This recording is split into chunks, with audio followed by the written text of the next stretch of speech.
I want to talk to you about what is the reality of sihr. Why does it occur? What is the haqiqah, we call it in Arabic. Where does it come from? Sihr is very easy to understand if you understand the psychology and the physical differences that men have from jinn. If you understand the jinn and the world of the jinn, you will understand sihr. Because sihr is the overlap between the world of men and the world of jinn.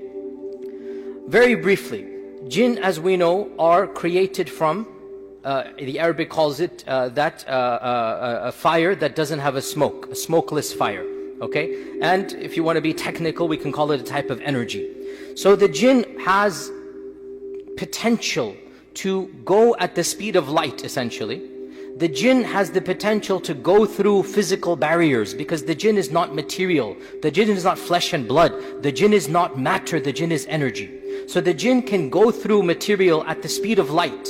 And the jinn, because it doesn't have a form, a lot of people say, what does a jinn look like? What does a ghost look like? What does it look like? And the response is, it doesn't look like anything. It can take on any shape. It's not a physical matter. It can take any shape it wants to and be a man, be a dog, be anything. It doesn't have a particular shape. So the jinn has the physical power to be much faster than man and to go through physical barriers because it's energy. Like we have the waves of the telephone come through the walls of the masjid, so too the jinn can go through and come out, not a problem.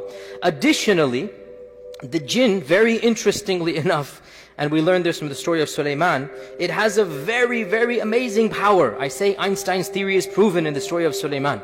In the story of Sulaiman, we learned that the jinn even has the power to transform matter into energy and to take that energy from one place to another and retransform it back into matter.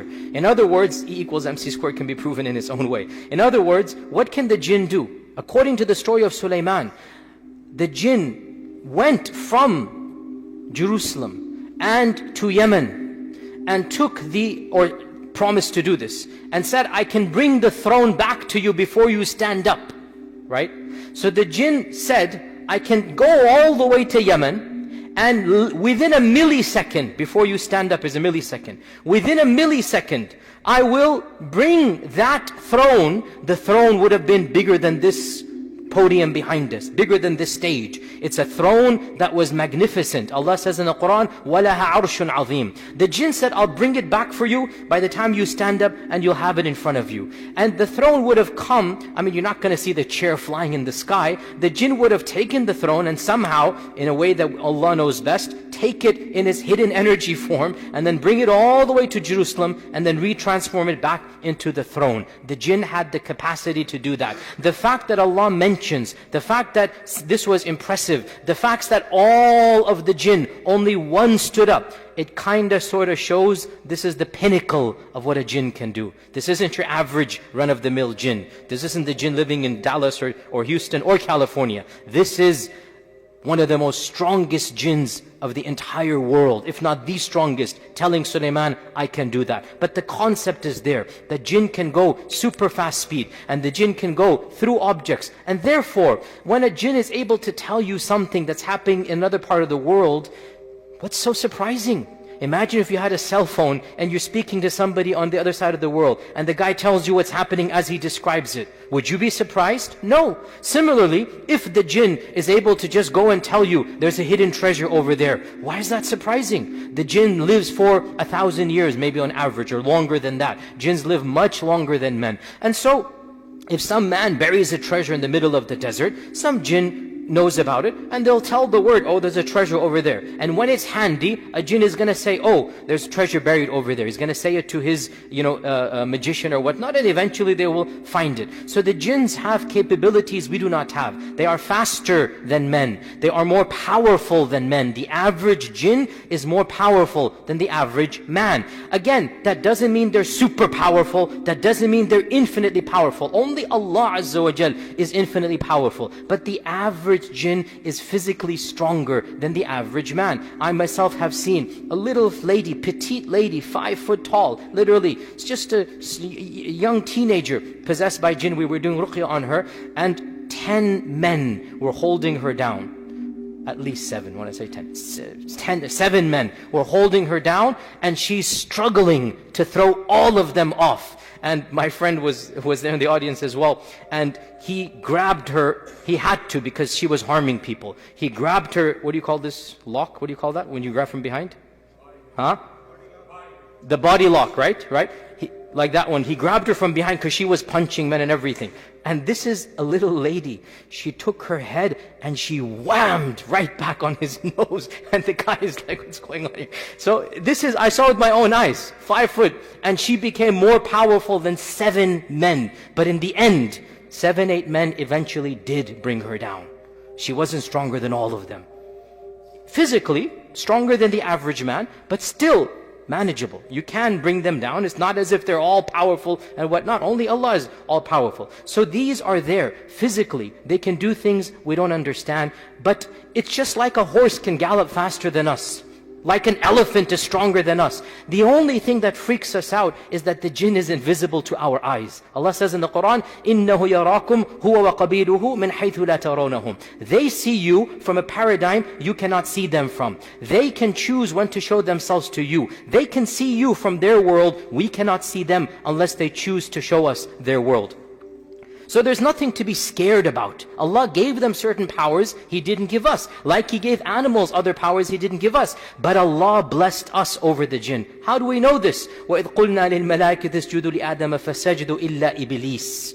Allah told the jinn to prostrate to Adam. Allah preferred the Adam over, and Bani Adam over Malaika and Jinn. وَلَقَدْ كَرَّمْنَا Bani Adam. Bani Adam have been lifted up and put on the pedestal in the hierarchy of things, and the angels and the Jinn were told to bow down to Adam. Adam is superior to the Jinn. Why? Because Adam has something far greater than physical strength, than speed, than going at the speed of light. Adam has intellect, and jinns don't have that level of intellect. And this shows us, by the way, the power of the mind is more blessed than the power of the body. The mind is more important than physical strength. Allah blessed Adam with a greater intellect, a greater fahm. عَلَّمَ الْإِنسَانَ مَا لَمْ يَعْلَمْ. Allah taught Adam. وَعَلَّمَ آدَمَ الْأَسْمَاءَ كُلَّهَا. The angel says, سُبْحَانَكَ لَا عِلْمَ لَنَا إِلَّا مَا عَلَّمْتَنَا. So Adam was blessed over the malaika and over the jinn because of the power of the aql, because of the fahm that Allah subhanahu wa ta'ala gave. And therefore, intellectually speaking, the jinn are nowhere near as intelligent as men are. Some have said they are like children in their intellect compared to men. And that's one of the reasons why they're so stubborn, as every Raqi knows. Just stubborn, like a toddler throwing a tantrum and not wanting to give up. Hours go by and they're not going to give up. That stubbornness is because of their intellectual capabilities. So the Bani Adam are more intelligent than the jinn, and Allah has blessed them above the jinn. Therefore, the jinns from the very beginning have had what modern psychologists call an inferiority complex. Jinns suffer from a severe inferiority complex because the jinns felt, hey, I should have been there. Allah Azza wa Jal tells us in the Quran that Iblis says, أَنَا خَيْرٌ مِّن. That was supposed to be me. Why did you tell Adam to be the one on the podium? I'm the one that's supposed to be there, right? So the jinns always wanted to be number one. The jinns always wanted to be the best, but they're not. So they suffer from an inferiority complex. Now, given the fact that they have an inferiority complex and yet they are stronger and faster and physically more powerful than men, what is the net result?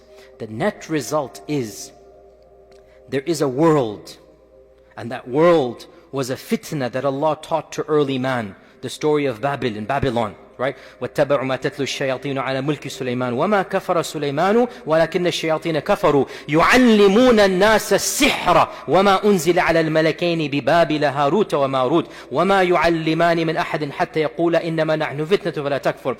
In the nutshell of a story, that Harut and Marut were angels that Allah sent to the ancient city of Babylon. 5,000 years ago or 10,000 years ago, the earliest city of mankind was Babylon. And Allah sent 2 angels to inform mankind, because this is ilm al-ghayb.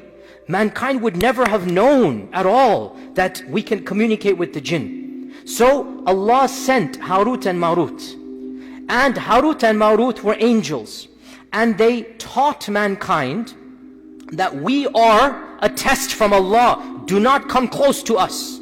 We are a test from Allah. Literally, like the warning signs, the carbon radioactive dating, do not come close. The angels are telling them, our job is to test you. Get out of here, don't listen to us. But what were they going to test them with? The knowledge of how to communicate with the jinn. So they explained a methodology, and they said, if you follow us, if you listen to us, this is kufr. إِنَّمَا نَحْنُ فِتْنَةٌ فَلَا تَكْفُرْ. So all of the methodologies and mechanisms to call out to the jinn, they are madhabs that go back to this origin. Because they're different madhabs. You have the Ouija board, you have the dolls, what do you call the voodoo dolls, okay? You have the knots that are blown. These are all different madhabs that all go back to the experiences of the Sahara, of the magicians, that goes back to the origin of Harut and Marut in the city of Babylon. So initially man was taught, this is what you do. If you wanted to call the jinn, and if you called the jinn, it is kufr, don't do it. Mankind didn't care. They said, we want to do it. And thus magic began. What is magic therefore? Magic, as I said, sihr, is the intersection of the world of men with the world of jinn. These two worlds are not meant to be intersected. These two worlds are meant to be separate. And if an accidental crossing takes place, it is easier to repel. As any Raqi knows, if a jinn comes into our world and causes some fitna and fasad on its own, it's much easier to repel rather than sihr. Because what sihr is the following. Listen to me, 5 minutes and you will understand magic, and inshallah never be scared of it for the rest of your lives. Magic is an evil person who has sold his soul to the devil in order for the shayateen to perform some tricks for him. It's like you feed your horse or your pony to go gallop fast. The only difference is you're not feeding a horse or pony, you are feeding a demon, a shaitan. And the difference is that what the sahir is doing is giving the jinn the one thing that the jinn wants. What does the jinn want? Your American Express card with expiration date? Your cash? What is the jinn going to do with your cash? What is the jinn going to do with your money? They don't have currency in the jinn world. What does the jinn want? What has it always wanted? Sisters, I want to ask you, what did the jinn want? Superiority. So how are they going to get it?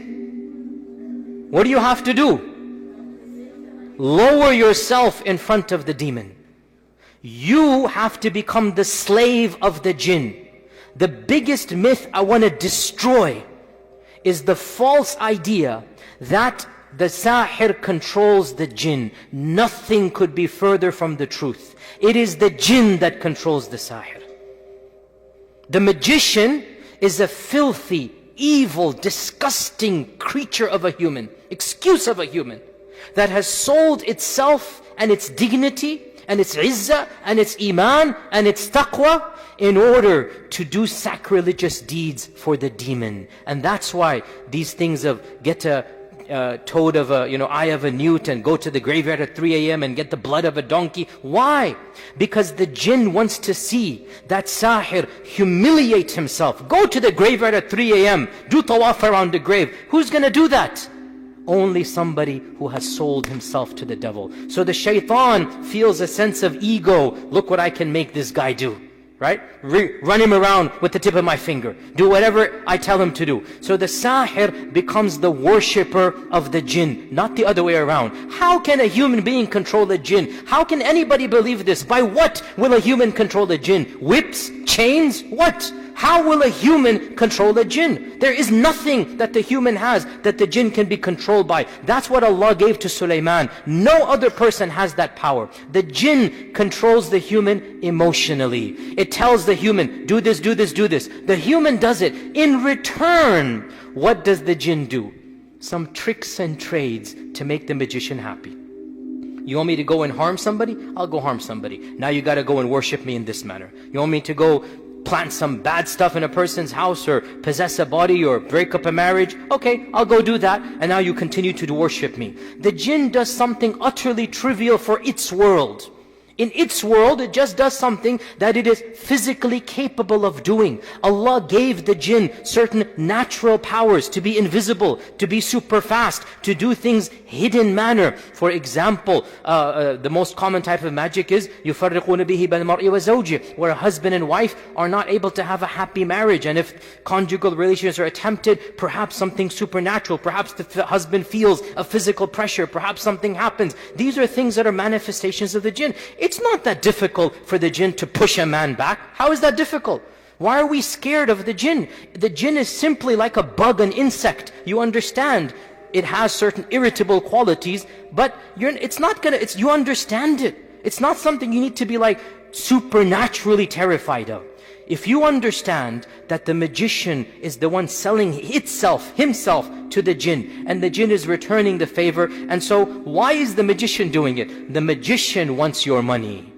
The magician lives in our world. So you go to the magician and you pay the magician in American Express. He'll accept American Express, okay? He'll accept Visa and credit card. He'll accept cash in any currency. Give me $100 and I'll do the potion. You give the guy $100 and the magician will do the potions that the jinn wants.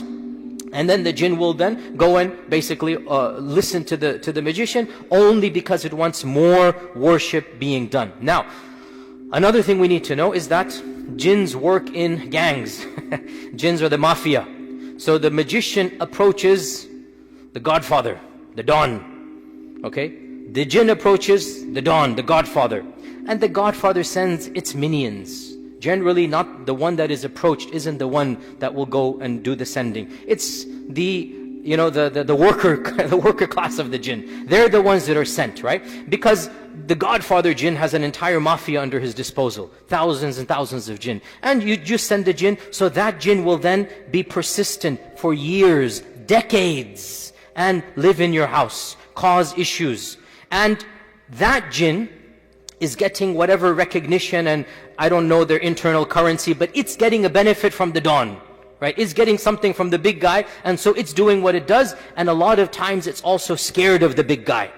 A lot of times it's terrified of the big guy. Once I was doing ruqya, and I said to the jinn, after a long time, why are you still here? Just leave. And the jinn said, I can't leave. I said, why? Just leave. And the jinn said, I'm scared. If I go, then he will kill me. Who is going to kill you? The one who put me here. The one who brought me here, meaning the head jinn, whatever the Don would be. I'm scared he's going to kill me. He's going to hurt me. So I have to stay here. So internally, they're doing whatever they can and they're getting it done. So bottom line, sihr is merely the intersection of the world of men and the world of jinn. Once you understand the reality of this world, you should not be scared of it in the slightest. It is a nuisance, it is an irritation, but it's not something that brings about supernatural fear.